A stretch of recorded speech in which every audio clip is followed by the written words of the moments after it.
আমাদের যে পাঁচটা বর্গ রয়েছে ক বর্গ, চ বর্গ, ট বর্গ, ত বর্গ, প বর্গ, তার মধ্যে যে বর্ণগুলো রয়েছে এগুলো এক্সামে সবচেয়ে বেশি ইম্পর্টেন্ট।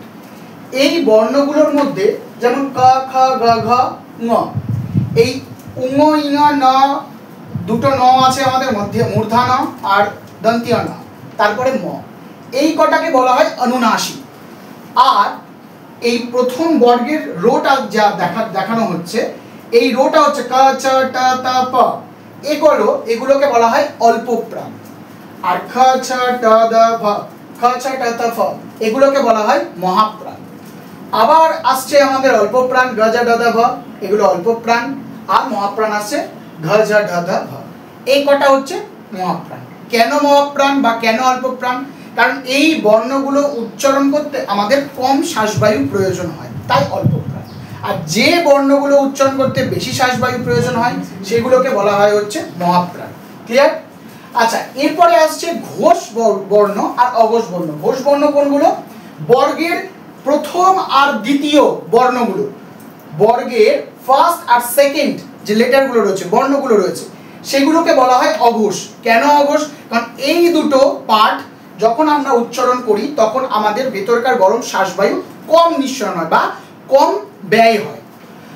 আর যখন আমরা বর্গের থার্ড আর ফোর্থ এই দুটো উচ্চারণ করব, গ, ঘ, জ, ঝ, ড, ঢ, দ, ধ, এইগুলো উচ্চারণ করতে ভ, ভ, বেশি শ্বাসবায়ু ব্যয় হচ্ছে, তাই এগুলোকে বলা হয় ঘোষ বর্ণ। তাহলে আমাদের এক্সামে কিন্তু তোমরা বিগত কয়েক বছরের এক্সাম সিট যদি ফলো করো, প্রত্যেকটা সেটে দেখবে কম বেশি করে কিন্তু বর্ণ থেকে বা বর্গ থেকে কিন্তু আমাদের আসছে, কোশ্চেন আসে। তাই ঘোষ বর্ণ থেকে, অঘোষ বর্ণ থেকে, এগুলো থেকে প্রত্যেকটা থেকেই কিন্তু কোশ্চেন আসে। আর প্রত্যেকটা বর্গকে এক একটা নাম দেওয়া হয়েছে। যেমন ক বর্গ হচ্ছে কণ্ঠবর্ণ। কেন কণ্ঠবর্ণ? ক বর্গের সবকটা যে কটা বর্ণ আছে সব আমাদের কণ্ঠ দিয়ে উচ্চারণ হয়।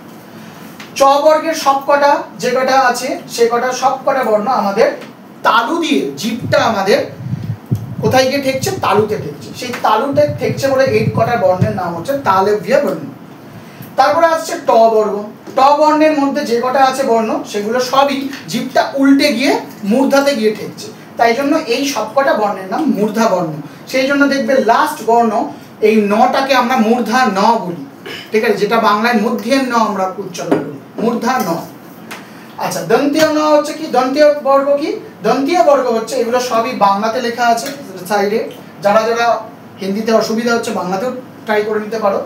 দন্তীয়, এই ত বর্গের সবকটা বর্ণ যে কটা রয়েছে সবকটা জীব আমাদের দাঁতে গিয়ে, দন্ত পর টাচ করছে, দাঁতে গিয়ে টাচ করছে।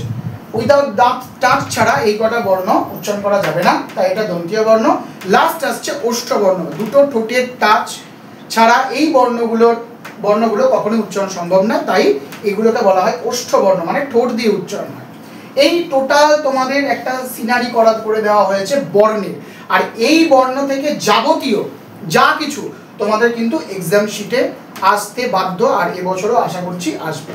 তোমরা এটা বেশি করে প্র্যাকটিস করো, আর এটা থেকেই আমাদের সমস্ত রকমের কোশ্চেন আমরা অ্যাটেন্ড করতে পারবো।